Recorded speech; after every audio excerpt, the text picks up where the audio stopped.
जय श्री राम, हर हर महादेव। मैं अधिवक्ता बागेश श्रीवास्तव वाराणसी से पुनः आप लोग के समक्ष उपस्थित हूँ एक नया वीडियो लेकर नए ऊर्जा के साथ। और मुझे विश्वास है कि आप लोग भी ऊर्जावान होंगे। हम लोग चर्चा कर रहे थे स्पेसिफिक रिलीफ एक्ट 1963 का, जिस पे हमने इस विषय से संबंधित लगभग 11 वीडियो अपने यूट्यूब चैनल पर अपलोड कर दिया गया है। और आज यह नया टॉपिक चैप्टर 6 का है, डिक्लेटरी डिक्री के बारे में। घोषणात्मक डिक्रियाँ जो हैं कैसे न्यायालय में प्रस्तुत की जाती हैं और आवेदन और उस पर न्यायालय जो है क्या उसका विवेकाधिकार है, उसको आज हम लोग देखेंगे। विषय पे आने से पहले मेरा निवेदन है कि यदि आप इस चैनल पर नए हैं तो कृपया सब्सक्राइब जरूर कर लें, बेल आइकन पर क्लिक कर दें ताकि जब भी कभी कोई इस तरह का वीडियो अपलोड करूं तो इसकी सूचना आपको तुरंत मिल जाए। और अधिक से अधिक लोगों को शेयर करिए ताकि अधिक से अधिक लोग इसका लाभ ले सकें। चूँकि मेरा वीडियो बनाने का पर्पज़ छोटा छोटा वीडियो मैं इसलिए बनाता हूँ कि खासकर जो तैयारी करने वाले अधिवक्ता बंधु हैं हायर जुडिशरी का या लोअर डिवीज़न का, वो उस बिंदु तक पहुँच जाएं ताकि उनका जो ध्यान है, उनका ध्यान आकर्षण मैं उस बिंदु तक कराना चाहता हूँ ताकि उनका दिमाग वहाँ तक पहुँच जाए और बारीकियों को वो समझने लगे, ताकि जब भी कोई प्री और मेंस में क्वेश्चन आए तो उसे उनको आंसर देने में सहूलियत हो सके। फिलहाल मैं विषय पे आता हूँ। गतांक से आगे आज चर्चा करेंगे धारा 34 और धारा 35 का। स्पेशली अध्याय 6 में डिक्लेटरी डिक्री के बारे में बताया गया है और इसमें क्या विवेकाधिकार होगा न्यायालय का, उसके बारे में बताया गया है। किन बातों के लिए हम न्यायालय में डिक्लेटरी सूट दाखिल कर सकते हैं वो धारा 34 बताता है। इसमें दो ही चीज़ है, एक तो किसी चीज़ का आप मतलब इंटाइटल्ड हो लीगल कैरेक्टर के रूप में, या किसी प्रॉपर्टी का आपको राइट हो, तो उन दो चीज़ों के लिए आप डिक्लेटरी सूट दाखिल कर सकते हैं। और किसके अगेंस्ट कर सकते हैं? जो उस चीज़ का डिनाई करता हो। तो आइए देखते हैं। कह रहा है कि धारा 34 discretion of court as to declaration of status और राइट, यानी कि एक स्टेटस की बात करता है और राइट की बात करता है। दो ही चीज़ की है डिक्लेटरी सूट में। और उस पर डिस्क्रिशन क्या है न्यायालय का? कह रहा है कि any person entitled to any legal character or to any right as to any property may institute a suit against any person denying or interested to deny. अब ये जो आगे इंटरेस्टेड टू डिनाई जो है, ये आगे डिक्लेरेशन दिया गया एक्सप्लेनेशन के रूप में, उसको हम लोग पढ़ेंगे। His title to such character or right and the court may in its discretion make there in a declaration that he is so entitled and the plaintiff need not in such suit ask for any further relief. अर्थात ये जो धारा 34 का title ये कह रहा है कि पारिस्थितिकी या अधिकार की घोषणा के बारे में न्यायालय का विवेकाधिकार क्या है। कोई व्यक्ति जो किसी विधिक हैसियत का या किसी संपत्ति के बारे में किसी अधिकार का हकदार हो, ऐसी किसी व्यक्ति के विरुद्ध जो ऐसी हैसियत का या ऐसे अधिकार के हक का प्रत्याख्यान करता हो या प्रत्याख्यान करने में हितबद्ध हो, वाद संसित कर सकेगा और न्यायालय विवेक स्वविवेक से उस वाद में यह घोषणा कर सकेगा कि वह ऐसा हकदार है। और वादी के लिए यह आवश्यक नहीं है कि वह उस वाद में किसी अतिरिक्त संतोष की मांग करें।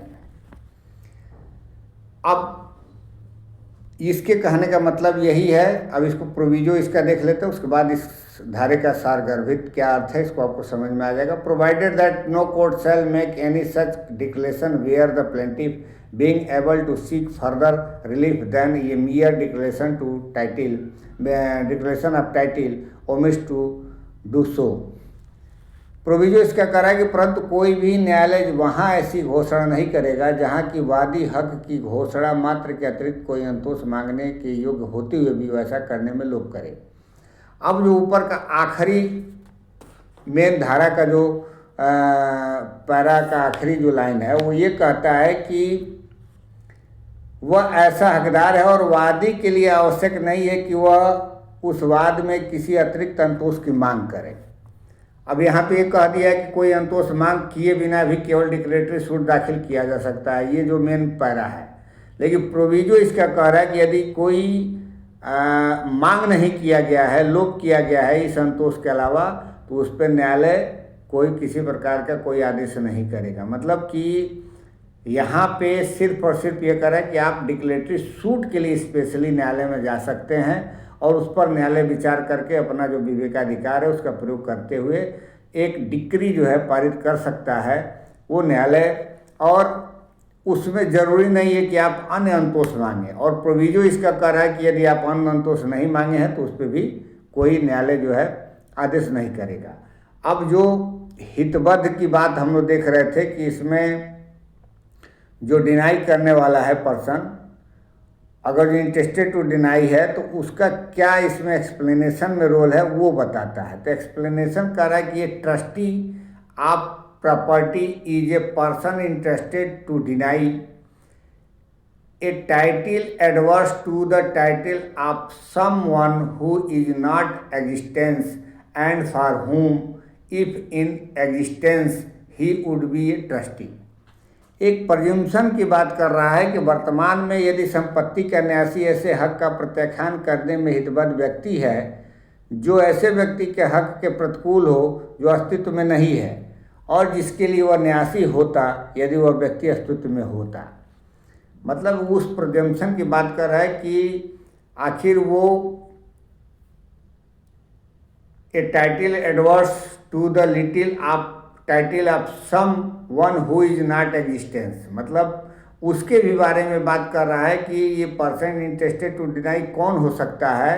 तो उस व्यक्ति के बारे में हो सकता है प्रज्यूम कर रहा है कि यदि वो ट्रस्टी के रूप में है और यदि वो व्यक्ति जीवित होता है, यानी कि कोई संभावी कोई व्यक्ति पैदा होने वाला है या इंटरेस्टेड पैदा होने वाला है, तो यदि नहीं हुआ है, यदि होता तो होता, तो इस वजह से ये इंटरेस्ट उसमें पैदा हो जाता है। तो उस व्यक्ति को भी लेकर के कह रहा है कि वहाँ तक ये न्यायालय का विवेकाधिकार है कि खाली डिनाई करने वाला नहीं, उस दूरस्थ व्यक्ति तक भी ये जाता है, उस आदेश का कंप्लायंस होगा, डिक्री प्रभावी होगी।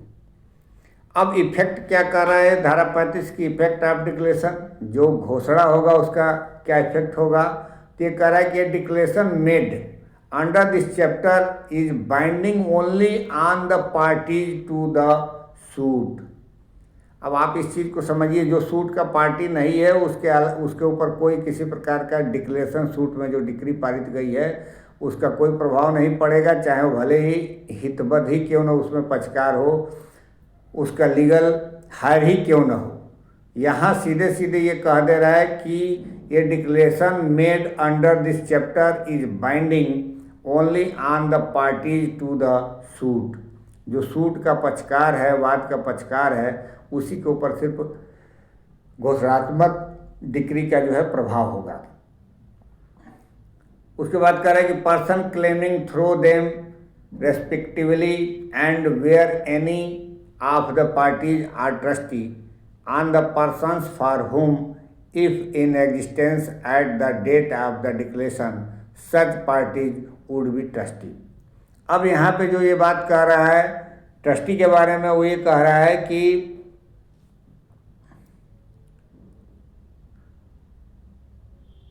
और जहाँ के पक्षकारों में से कोई पक्षकार न्यासी हो वहाँ उन व्यक्तियों को ही आबद्ध करती है जिसके लिए ऐसे पक्षकार न्यासी होते यदि घोषणा की तारीख को उसका अस्तित्व होता।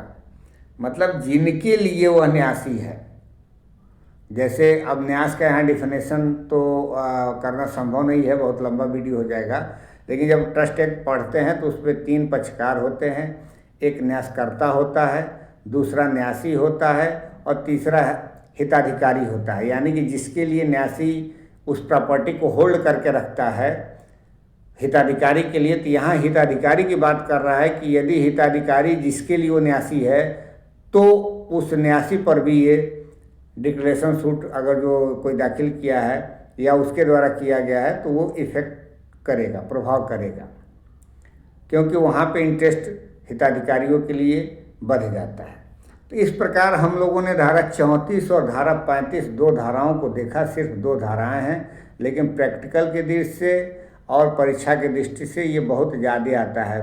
परीक्षा में प्री में बस ये कीवर्ड ध्यान रखना है कि डिक्लेरेशन किन किन मामलों में किया जा सकता है, तो केवल स्टेटस और राइट के बारे में। स्टेटस क्या होना चाहिए, तो किसी ऐसे हक के बारे में हो जो इंटाइटल हो, पर्सन लीगली कैरेक्टर के रूप में स्टेटस हो उसके, और राइट कोई किसी प्रॉपर्टी के बारे में। प्रॉपर्टी यहाँ जो है मूवेबल इमूवेबल कहीं डिफाइन नहीं किया गया। ज़्यादातर आप समझ में ये स्पेसिफिक रिलीफ एक्ट का पढ़ने पे ही आता है कि स्पेशली ये इमूवेबल प्रॉपर्टी के बारे में बात करता है। मूवेबल प्रॉपर्टी के बारे में जहाँ कोई बात किया गया है उसके लिए स्पेशली वर्णन कर दिया गया है। जहाँ वर्णन नहीं किया गया है, प्रिज्यूम किया जाएगा कि जिस प्रॉपर्टी की बात करता है वो सिर्फ इमूवेबल प्रॉपर्टी की बात करता है। और इसके बाद धारा 35 इसके इफेक्ट के बारे में बात करता है कि किस पे प्रभावकारी होगा। तो सीधा सीधा है कि जो पक्षकार होते हैं, प्रतिवादी होंगे, जिसका नाम स्पष्ट रूप से वाद में दिया गया होगा, वही सिर्फ बाध्यकारी होंगे। बाकी के भले इंटरेस्टेड पार्टी हों, कोई लेना देना नहीं है। यदि उसमें सूट में उनका नाम नहीं है तो वो डिक्री से प्रभावी नहीं है। तो इस प्रकार हम लोगों ने दोनों धाराओं को देखा। आगे हम कोशिश करेंगे 1-2 वीडियो में इस पूरे एक्ट को ख़त्म कर दें, क्योंकि ज़्यादा धाराएं अब नहीं बची हैं।